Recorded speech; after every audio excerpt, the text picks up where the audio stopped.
बद्दल कधीच दिलगिरी व्यक्त केलेली नाही. का तर डॉक्टर बाबासाहेब आंबेडकरांनी पूर्ण हयात खर्च केलेली आहे आपल्यासाठी. आणि त्यांचा जो जीवन प्रवास होता तो जीवन प्रवास अतिशय दुःखदायी गेलेला आहे. का तर त्यांनी कधीच आपल्या आरोग्याकडे त्यांनी लक्ष दिलेलं नव्हतं. त्यांच्या पूर्ण फॅमिलीकडे लक्ष दिलेलं नव्हतं. त्यांची लाईफ म्हणजे फक्त आणि फक्त भारतातल्या सर्व बहुजनांचा विकास कसा होईल, म्हणजे दबलेल्या पिचलेल्या वर्गाला चिखलातून बाहेर काढायचा असेल तर त्या माणसासाठी माझं जीवन आयुष्य पूर्णतः गेलं तरी चालेल, परंतु मी या माणसांना मुक्ती दिल्याशिवाय राहणार नाही, असं डॉक्टर बाबासाहेब आंबेडकरांचं धोरण होतं. परंतु आपण तथागत बुद्धाविषयी किंवा डॉक्टर बाबासाहेब आंबेडकरांविषयी कधीच कृतज्ञता व्यक्त केलेली नाही. तर ते आपल्याला त्यांच्या कार्याला उजाळा देऊन त्यांच्या कार्याला पुढे नेऊन आपल्याला त्याच्यातून आपल्याला कृतज्ञता व्यक्त करायचा आहे. तर बघा मित्रांनो, आजचा जो विषय आहे विशुद्ध जीवनाचा मार्ग म्हणजेच पंचशील. आता तथागत गौतम बुद्धाने ज्या वेळेला त्यांना बुद्ध धम्माचा म्हणजे धम्माची जी त्यांच्यामध्ये निर्मिती झाली, ज्यांनी निर्मिती केली, तथागत गौतम बुद्धाने ज्या वेळेला त्यांनी या सृष्टीचा विचार करत होते, या सृष्टीमध्ये दुःख हे महासागरासारखं आहे आणि या दुःखाच्या महासागरातून आपल्याला जर पार करायचा असेल दुःखाचा महासागर, तर आपल्याला याच्याविषयी अभ्यास करणं गरजेचं आहे. त्याच्यातून आपल्याला पुढे जाण्यासाठी जो मार्ग लागतो तो मार्ग निर्माण करण्यासाठी तथागत गौतम बुद्धाने त्यांचं आयुष्य खर्ची घातलं आणि त्या माध्यमातून त्यांनी जे अभ्यास केलाय, त्यांनी जे विचार निर्माण केलेले आहेत, ती विचारधारा म्हणजे धम्म आहे. आणि त्या धम्माच्या माध्यमातून, आता धम्म म्हणजे एक साधी गोष्ट नाही. आता धम्म हा माणसाला परिपूर्ण बनवणारा एक मार्ग आहे. मग तो परिपूर्ण माणूस म्हणजे प्रत्येक क्षेत्रातला असेल, म्हणजे त्याचा सर्वांगीण विकास या गोष्टीमुळे होऊ शकतो. त्या सर्व क्षेत्रामध्ये भारतीय बौद्ध धर्माचा म्हणजे धम्म चळवळीचा संबंध येतो. तर आपल्याला विशुद्ध जीवनाचा मार्ग म्हणजे पंचशील. आता विशुद्ध जीवनाचा मार्ग म्हणजे आपल्याला तथागत बुद्धाने सांगितलेला आहे पवित्र जीवनाचा मार्ग. आता शील म्हणजे हे शब्दशः जर अर्थ काढलो तर ते आपल्याला पावित्र्याचं प्रतीक ठरतं. आता शील म्हणजे आता याच्यामध्ये 5 शील आहेत. जो शीलवान व्यक्ती आहे तो अतिशय प्रभावी व्यक्ती असू शकतो, तो प्रभावी ठरू शकतो. त्याच्या जीवनामध्ये तो कुठंच कमी पडणार नाही, असं पंचशीलाच्या माध्यमातून जो अवगत होतो त्याच्यासाठी पवित्र जीवनाचा मार्ग म्हणजे पंचशील. आता याच्यामध्ये पहिलं शील आहे पानातिपाता वेरमणी सिक्खापदम समाधियन. त्याच्यानंतरचं दुसरं शील आहे आदिनदाना वेरमणी सिक्खापदम समाधियन. त्यानंतरचं शील आहे कामे सुनिच्चाचारा वेरमणी सिक्खापदम समाधियन. त्यानंतरचं जे शील आहे मुस्सावादा वेरमणी सिक्खापदम समाधियन. आणि 5वं जे शील आहे सुरा मेरे मज्जे प्रमाद थाना वेरमणी सिक्खापदम समाधियन. आता बघा, आपल्या जीवनामध्ये खरंच आपल्याला चांगला व्यक्ती जर बनायचा असेल, आपल्या जीवनामध्ये इतरांपेक्षा आपल्याला वेगळं जर वागायचं वाटत असेल किंवा बुद्धाने सांगितलेलं जे तत्वज्ञान आहे, धम्माने दिलेलं जे तत्वज्ञान आहे, ते जर आपल्याला अंगीकारायचं असेल आणि एक चांगला माणूस म्हणून, एक आदर्श व्यक्ती म्हणून आपल्याला जीवन जर कंठित करायचं असेल तर आपल्याला 5 शीलाची अत्यंत आवश्यकता आहे. आणि त्या 5 शीलामधलं जे पहिलं आहे पानातिपाता वेरमणी. आता याचा अर्थ काय आहे? तर याचा अर्थ आहे की कुठल्याही प्राण्याची हत्या करणार नाही.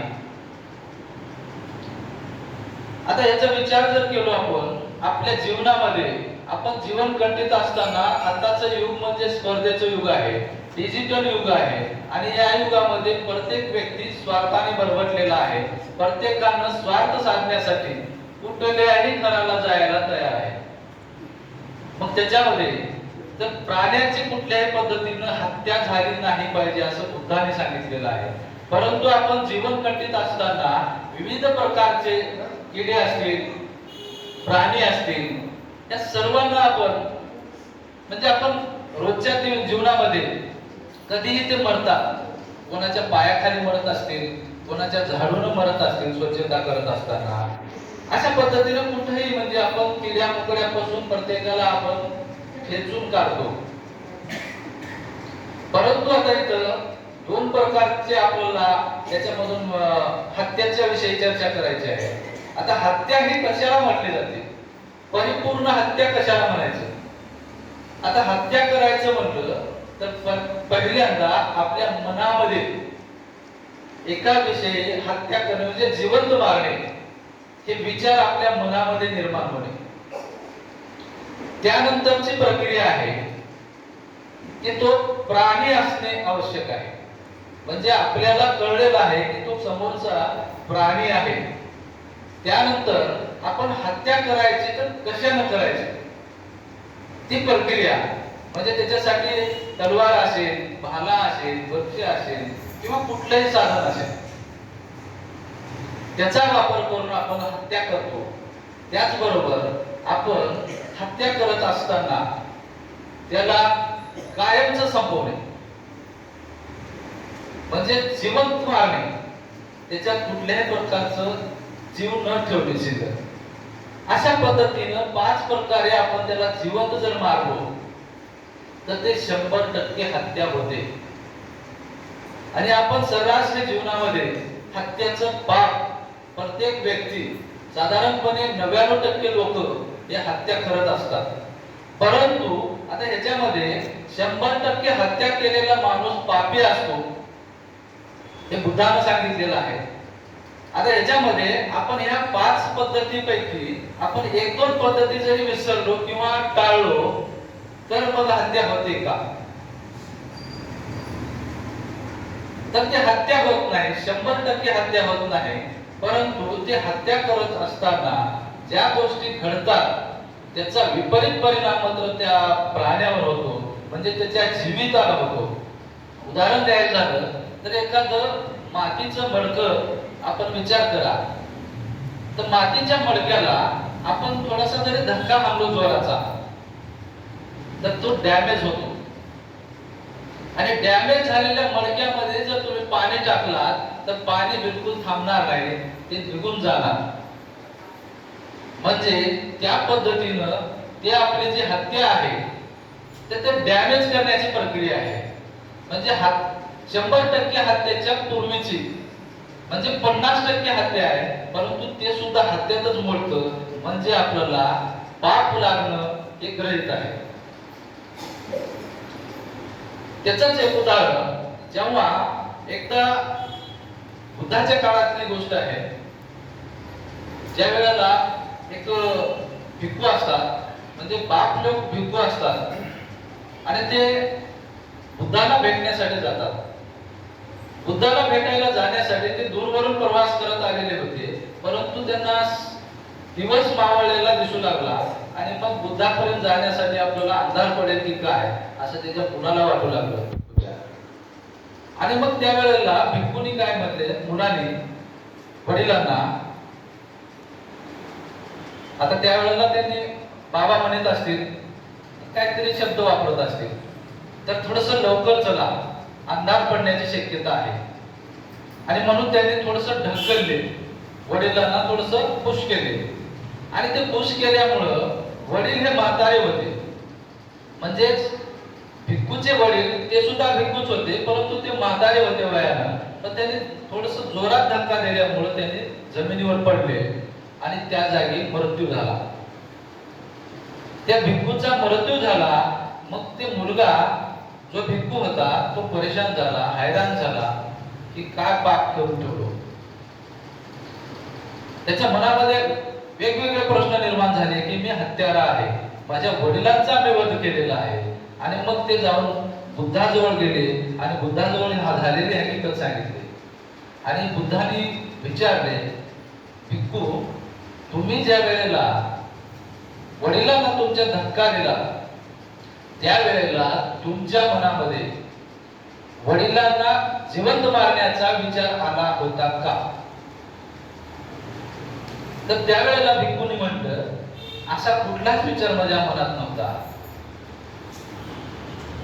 परंतु मला लवकर येण्यासाठी म्हणून माझ्या वडिलांना थोडस जोरात धक्का दिलो आणि ते अनावधानाने पडले आणि त्यांचा मृत्यू झाला. मग त्याचं पाप माझ्यावर येईल का म्हणून मला विचारायचं. तर बुद्धाने सांगितलं, भिक्खू, ज्या वेळेला तुमच्या मनामध्ये कुठल्याही प्रकारचे हत्याचं कारण तुमच्या मनात आलेलं नाही किंवा तसं तुम्ही प्रत्येक केलेलं नाही, अनावधानाने झालेली हत्या ही हत्या होऊ शकत नाही असं बुद्धाने सांगितलेलं आहे. मग आपण पूर्ण जीवन जगत असताना किंवा दिवसभराचे काम करत असताना अनेक प्रकारे आपण जीवजंतू मारतो, परंतु त्या ठिकाणी आपल्या मनामध्ये कुठल्याही स्वरूपाचे हत्याविषयी किंवा जिवंत मारण्याविषयी आपल्या मनामध्ये कुठल्याच प्रकारची कल्पना आलेली नसते. ठिकाणी आदिन्न दाना वेरमणी शिक्का पदम समाधी आहे. आता हे दुसरं शील सुद्धा अतिशय महत्वाचं आहे. आता आपण स्वतःसाठी जगणारी माणसं आहोत. शक्यतो 1-2% लोक सोडलं तर 98% लोक स्वतःसाठी जगणारी माणसं असतात. मग त्यांनी संपत्ती जमवण्याचा प्रयत्न करतात, संततीला श्रीमंत करण्यासाठी प्रयत्न करतात आणि त्यांच्या प्रतिष्ठेसाठी जगतात. परंतु हे करत असताना जो कोणी व्यक्ती असेल, आपल्या जीवनामध्ये जे काही त्याला द्रव्य लागणार आहे, जे काही संपत्ती लागणार आहे, धन लागणार आहे, ते वाम मार्गाने मिळवता कामा नये असा त्याचा शब्दाचा अर्थ होतो. म्हणजे चोरी करू नये किंवा कोणाचं कुठल्याही गोष्टी म्हणजे धन संपत्ती लुबाडून घेऊ नये असा याचा अर्थ आहे. परंतु आपण जीवन जगत असताना महिला असेल पुरुष असेल, ते प्रत्येक व्यक्ती आपल्या जीवनामध्ये ज्या काही गोष्टी घडत असतात त्याच्यावर कधी आपण विचार केलेला नसतो आणि मग चोरीसारखे प्रकार आपल्या जीवनामध्ये अनेक वेळा घडून गेलेला असतात आणि मग आपल्याला वाटतं, कोणालाही माहिती नाही, परंतु हे गोष्ट तुमच्या मनाला तर माहिती असेल. जिथं तुमचं मन गवाह देतं तिथं तुम्ही फेल ठरलात. तुमची कुठलीही चूक असू द्या, ती चूक तुमच्या मनाला जर गवाही दिलं तर मनाला वाटतं मी पापी आहे, मग 100% तुम्ही पापी आहात. आता मग चोरी करणे, आता चोरी ही कुठल्या स्वरूपाची असू शकते? दरोडा घालणे ही चोरी असू शकते, कोणाचे पैसे लुबाडून घेणे ही चोरी असू शकते, वाम मार्गाने म्हणजे भ्रष्टाचाराने पैसा कमवणे ही सुद्धा चोरी असू शकते. अजून एक प्रकारची चोरी आलेली आहे ती ऑनलाईन फ्रॉड आहे. ऑनलाईन पद्धतीने सुद्धा चोरी करू शकतो माणूस, फ्रॉड करू शकतो, हे सुद्धा चोरीमध्ये येत असतं.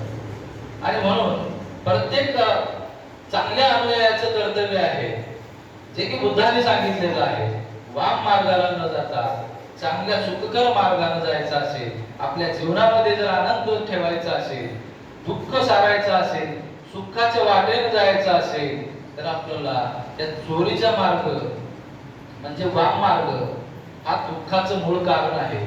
त्यासाठी आपल्याला आपण समजा तुम्ही चोरी करून जर तो पैसा धनसंपत्ती जमा केलेली असेल तर म्हणजे कामे सुनेच्या चारा वेरमणी.